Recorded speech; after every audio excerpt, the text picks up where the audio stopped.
Hello everyone, this is me Bholanath Ganguly. আশা করছি সকলে ভালো আছো, সুস্থ আছো। ভয়েস ওভার শুনে তোমরা বুঝতেই পারছো হয়তো আমার ঠান্ডা লেগেছে, খুব ঠান্ডা লেগেছে, যে কারণে হয়তো 2-3 দিন ধরে ঠিকঠাক ভয়েস ওভার দিতে পারছি না। আজকে কোনো রকম একটু কথা বলতে পারছি।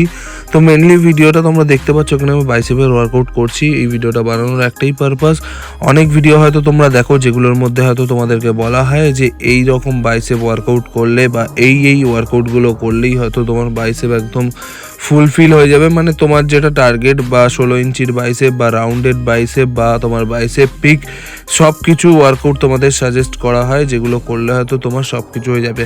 প্রথমত তোমাদের বলে দিই, একটা সময় লাগে মাসেলের গ্রোথের জন্য, মাসেলের কোয়ালিটি বিল্ডের জন্য। আর সেটা যদি তুমি না দিয়ে থাকো, তুমি যে কোনো ওয়ার্কআউট করে থাকো না কেন, তোমার সেই মাসেলের গ্রো আপ বা বিল্ড আপ আসবে না। সব কিছুর জন্য নির্ধারিত সময় থাকে, সেরকমটাই আমাদের বডি গ্রোথের।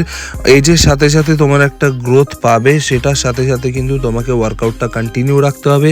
আর এরকম কোনো পার্টিকুলার ওয়ার্কআউট নেই যেগুলো করলেই কিন্তু তোমার বাইসেপ পিক বা বাইসেপ গ্রোথ খুব ভালো হবে।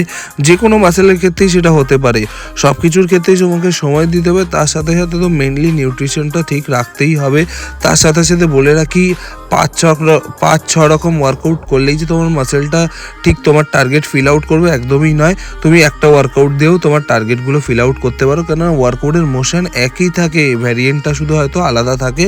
তাই জন্য বলছি, সময় দাও, সময়ের ওপর বিশ্বাস রাখো, সময় তোমায় নিরাশ করবে না।